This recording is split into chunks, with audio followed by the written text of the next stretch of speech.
Welcome back everyone to our Let's Play series of Motorsport Manager. So in our last video we had a decent race, not exactly what we were hoping for. We're now set second and sixth in the driver championship, and in the team championship we are now only 3 points out of the lead, but we did have an opportunity in that last race to take back the lead and were unable to do so. So that is definitely disappointing, but we're going to soldier on. Let's take a quick look through our email. And again, most of this stuff we're going to ignore. Let's see what kind of wonderful interview questions they've got for us here. Okay, so we're back to the quick pit stop, and it resulted in a mistake. All right, we had to go for it. That's my standard answer in this situation. I don't know why you wouldn't, quite frankly, but we're here to have fun, not to play it safe. So if we take a look, our sponsorship, we got one available slot here, which we'll fill before the next race, which, by the way, is in 24 days, so giving us plenty of time to do some much needed work on the car. Finances are going well. We're losing. This show's losing right at 2.1 million, but as if you've been following along in the videos, you'll know we've been losing right at 1 million. And if everything goes right and we get the sponsorship bonuses, we can lose around 800,000 per race. So we're in great situation financially. And the reason I'm doing this is because if you look, we are ready for round 7 of 13. We are halfway through the season. So halfway through the season, this is definitely better off than I thought we would be, with us so close to the lead in the team championship. Not terribly worried about the driver championship, although that would obviously be nice to have a shot at as well. All right, car repair is finished. You see a couple of sponsorship options have popped up. Let's see where we want to go with the car right now. Now, we know we've got an engine that we need to work on. It's at 47% right now. We definitely want it to be ready for the next race. We've also got it added in. I'm going to go ahead and take this one out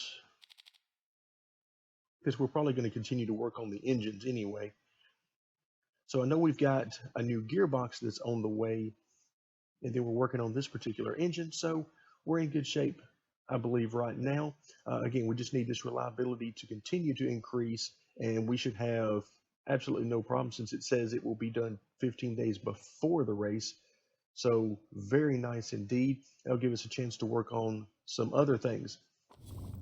In fact, it'll be roughly 25 more days before we're able to get that new gearbox. So we're going to have a chance to really work on some other stuff. Let's go ahead and fast forward right now. That buzz that came in means that we've got our final option for our sponsorship that has popped in.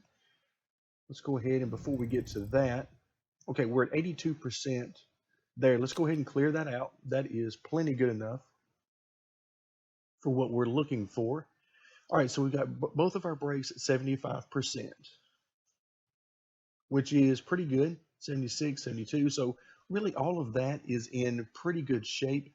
So what I want to do now is let's go ahead and take this opportunity to try to run the performance up as much as we possibly can on this stuff. I tell you what, just a couple of quick days here, because I want to try to get both of these at or very close to 80, because right now these are pretty much our weak link.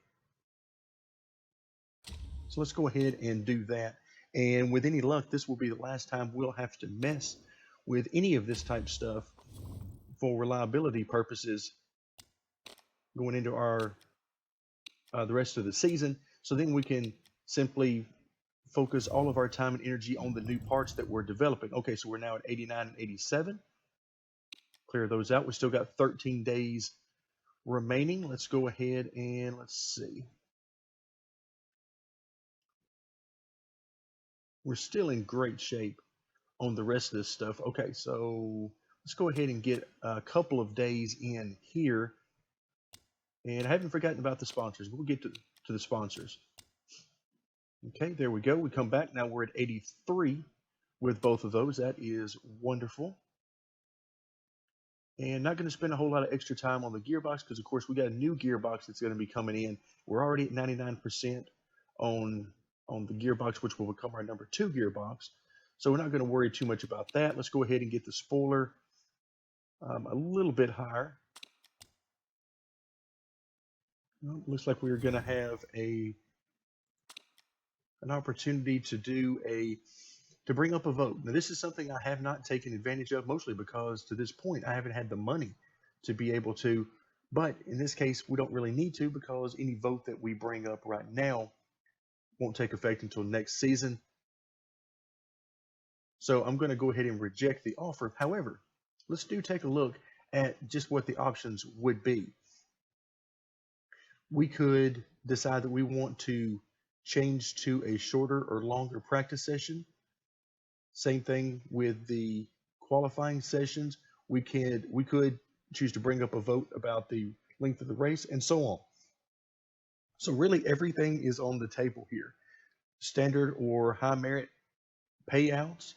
Now this is something that would be a great idea for us to do, particularly something like this, very high merit payouts. If we know that we're going to finish near the top, then why not do something like this, which would give us a huge amount of money compared to the smaller teams, and make it harder for the smaller teams to continue to grow and upgrade their facilities and their cars.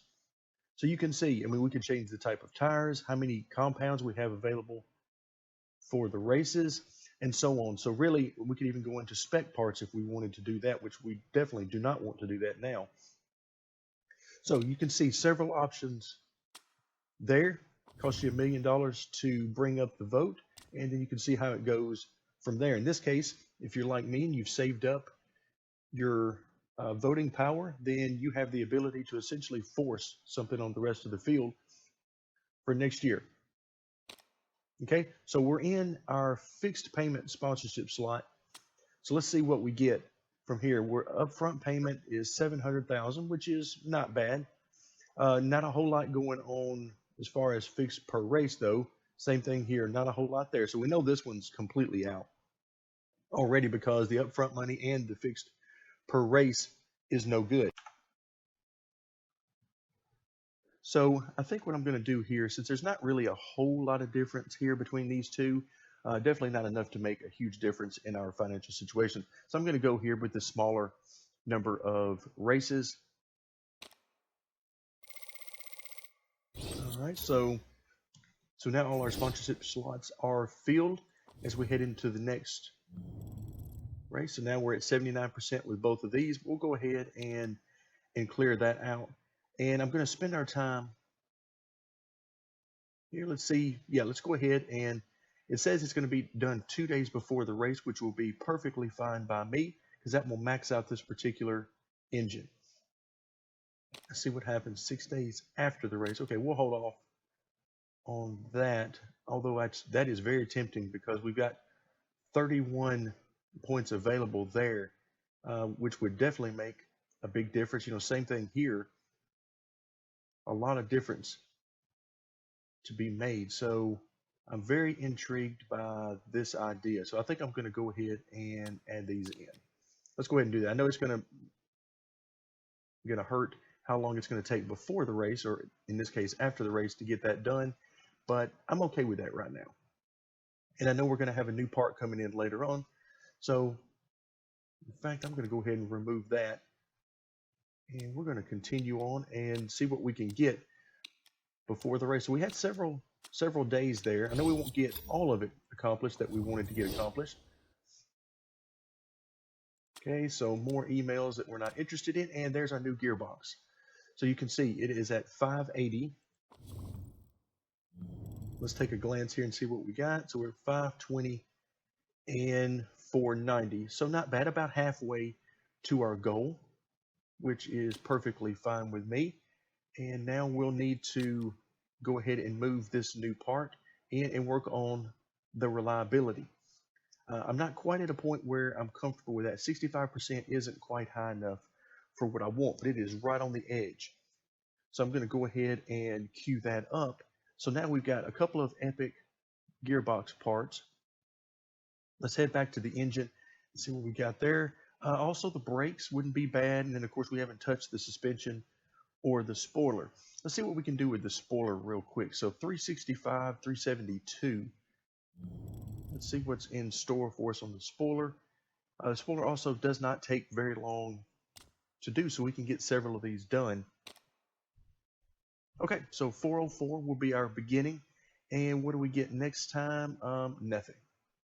Because I'm not interested in this during qualifying. I mean, it's fine to help out during qualifying, but it doesn't help us out during the race, which is what I'm really, really interested in. So, and this is completely useless to me. And this has a risk level, so I'm not particularly interested in that. So that is more or less useless to me. So I'm going to back out of that. And let's see what we got for suspension. All right, so right now our suspension, we're around 450 with our 2 parts. Let's see if we can get better than that. And well, a little bit, but more importantly, what do we get on this second tier? And nothing good there, nothing I care about there, and nothing I really care about there. So that is no good for us. Which brings me back to our engine. So we're at 657 out of 678. So 657, let's see if we can top that on the engine scale. And right now we have 3 slots open, so maybe, just maybe, we can get somewhere. Okay, let's go ahead again. I don't care so much about the max. And what can we get? So 687, and now I've already forgotten. Let's come back over. So, okay, not bad at all. And remember, we're moving up about, looks like about 30 points every time we get a new iteration. So that's pretty good. Let's go ahead and continue to work in that area. Get ready for that. It's going to cost us $1.3 million for that. All right, so as far as improving parts, we've got all of our focus on improving the reliability of our second Epic gearbox, which will be very nice. Again, it's not going to get us anything for this upcoming race, but the race after that, we should be in great shape. So once again, we're going to choose the 6th place or above. And you can see here, it's showing that we're going to lose about 1.4, almost $1.5 million, even with obtaining the full sponsorship bonus. So that's not necessarily a great idea, but I think we're going to be okay with it. So now we need to change our engines out. Okay, so improvements for both on the engines. I'm going to hold off on this, but man, that is very, very tempting. And as a matter of fact, let's just go ahead and go for it. Let's go ahead and do that. Why not? We're at 67. That is very, very close to my goal of having a minimum of 70. So we're going to give it a shot. We may or may not end up working out, but let's have a little fun with it. And so with our sponsorship selected, our parts have been fitted. So now let's head to the racetrack. All right, so qualifying was sort of a mixed bag for us. On one hand, we did get Fetterman into the top 10. We'll be starting 7th, which, as we've noticed before, comes with its own disadvantages with the tires. But then we start 17th with Reeve, and that is horrible. No speed whatsoever. Our knowledge bonuses, we're looking at, for Fetterman, 15% on the medium tires and just 5% on race trim, as AI spent most all of the time in qualifying trim. In practice, which, as you can see, didn't turn out terribly well for either car. A race trim bonus here for Reeve, but then our normal tire changes are 50% faster bonus there. Again, just trying to minimize time spent in the pits as much as we can. So setups, as you can see, went okay. Not perfect, not all purple by any stretch, but better than it has been in some recent times. We're at 97% on the setup. So very nice there. We'll be starting out on soft tires that are 76% wear remaining. That's great. We'll be looking at 6 laps of fuel on board. And again, not a bad setup at all. We're at 95%. I'm not going to fiddle around with it anymore. I know I could, but I'm not going to. The only good thing about not qualifying well is that the AI doesn't run through tires. So we have plenty of soft tires left for the race. And so we can make 7 to 9 laps out of this, and our fuel pushing the engine will last about 6 laps. So that should come out just what we need. And of course, with our driver strategy, it's going to be as it usually is, neutral on the driving style and high on the engine mode. Of course, the AI, on the other hand, is going to, you see a lot of reds on that driver strategy, and that's because they are pushing extremely hard. So let's go ahead and get this race started. All right, turn on the automatic ERS. I would love to do it manually, but I will never remember to do so during the race. I'm lucky if I remember to check the weather and things like that. So, all right, so we're off to a pretty good start here. Let's see if we can maintain that position through the first several laps until we get to our first pit stop. If we take a look at the water on the track, so far it doesn't look like there's going to be anything for the first 3 to 4 laps. We are right now running 6th and 13th. So not too bad. As I mentioned that, we're about to lose a couple of spots because our guy, for some great reason, I'm sure just moved out of the way and let a couple of cars go right by him. So now we're at 8th and 11th. So after the very bad qualifying, you can see Reeve is now up to 10. So a very, very good start there.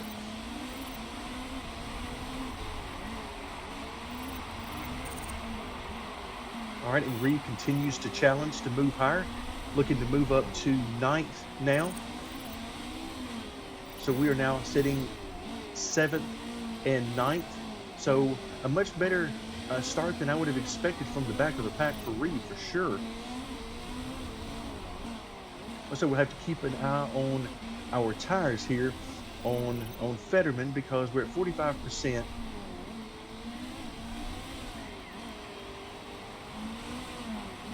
Okay, and again, we don't want to bring both of our cars in on the same lap, that's for sure. Let's see what the AI is doing. Oh, looks like they're really pushing at the top. So it looks like I will be expecting them to come in probably on the next lap. And we have several pit stops that have already started, as you can see by the placement here. Okay, so now we're at a position where I'm going to go ahead and bring in our first car for the pit stop, simply chosen because of not necessarily fuel, but chosen because of the tire situation. So we're going to go ahead and max out the fuel. Now again, we're showing 10 laps remaining, which would be 5 and 5. So we may not need quite as much fuel on our last pit stop, but we'll deal with that when the time comes.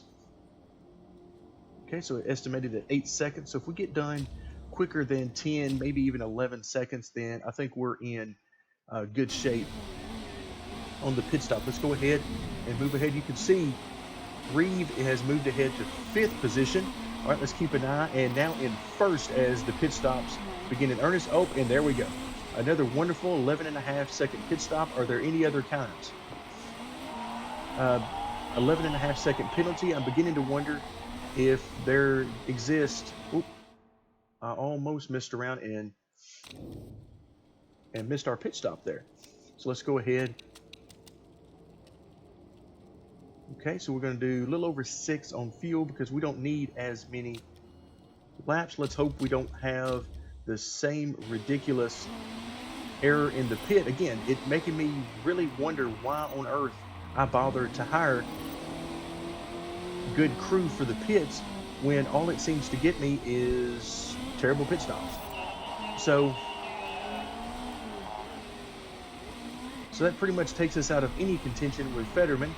And I know the simple solution to that is generally just not to push the pit stops as much, but isn't that kind of why you hire good pit crew, is so that you can get faster pit stops? But all right, so now we've got some rain coming in, and naturally I did not see that coming because I wasn't paying attention. I was so disgusted about our pit stops.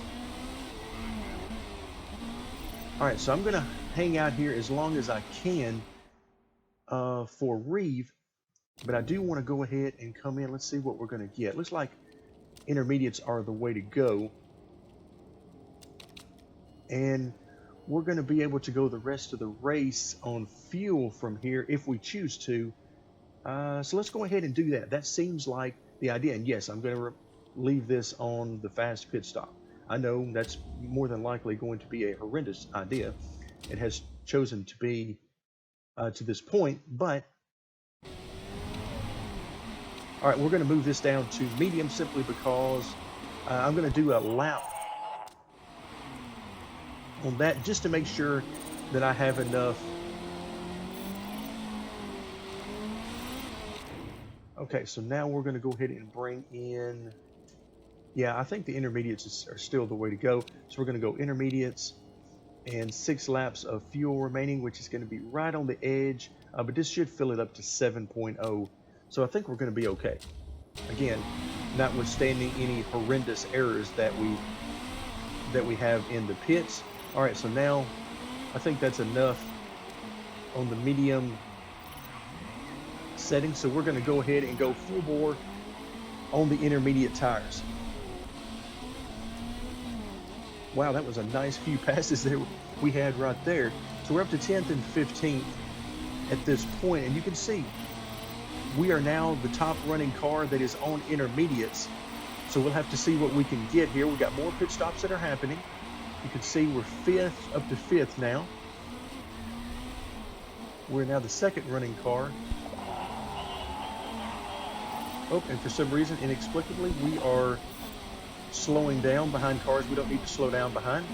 And so now we're going to move up to 3rd as we got more pit stops happening, and we're up to 2nd now. 2nd and 7th, as now pretty much everybody in the field is on intermediates, and which means we're going to start losing spots now because our speed is anything but spectacular at this particular point. All right, more pit stops. We're back up to, now we're 3rd and 5th. Wow, very nice. All right, let's go ahead and press the issue here, because at this point I say why not? We've got the tire to do it, and I don't think car condition is going to be an issue. So let's see if we can get even higher on this podium and maybe break into 2nd. We're definitely within striking distance of 2nd position, and 1st for that matter. Okay, engine is wearing down, but again, we're just going to have to take that chance. Why not? I know if we lose one of the cars, it's going to definitely hurt. But we're on the final lap here. Let's give it everything we've got, see if we can't get there and that engine hold on for just a little bit longer. Okay, it doesn't look like we're going to be able to catch 4th. We're right there with 2nd. Why are we not trying to pass? Why are we just following right behind? Okay, for the life of me, I cannot understand why we do that. So we finished 3rd when we should have easily gotten 2nd there in the last couple of corners. So I guess we'll take our 3rd and 5th place. But again, that is so aggravating when your car just pulls right up behind the other car going down the straightaway and makes no attempt to pass. Of course, we know that is a similar issue to what has plagued from day one, the idea of passing slower cars on the track and lap cars particularly. But we'll try to look beyond that and instead focus on the positive, which is that we come home with a 3rd and 5th place finishing position. Scrutineering means nothing to us because we're not using any parts that would have us getting in any trouble. So we'll bring home a total of 6 points. You can see it's nothing compared to what Hammer is going to get by finishing 1st and 6th. They're going to get a total of 11 points, which is going to stretch out their lead over us. So just another reason why I get so aggravated when our car running 3rd had an opportunity to double their points in the race, but chose not to make an attempted pass on the last corner of the last lap. So now that puts us in 2nd and 6th in the driver's standings, no change there. But in the team standings, we are now 8 points out. So that was not a good race for us. Okay, let's move through our final few screens. I wouldn't expect any change to morale, and then the most interesting part will be what happens with our money. How much money do we end up losing for this particular race? So as expected, morale stays at 100% across the board, and our marketability goes up just a tiny bit as we came in third and were expected fourth. So we'll take it. I just wish we could get a little bit more marketability due to our finishing position. So we end up losing 1.3 million. So I'm not sure exactly why we lost that much more. It could have something to do with travel costs being increased or something of that nature. But regardless, we lose 1.3 million on that race, bringing us down to about $14.7 million remaining. We're still in good shape to have enough money to make it to the rest of the season, so that's not so much of an issue, but we'll see how the cost goes as we continue to work on parts, particularly engine parts, which are the most expensive to develop. So there you have it. Another okay race, but in the championship point of view, not really all that great for us as we lose even more ground in the team standings. So thank you very much for joining me, and stay tuned for more Motorsport Manager.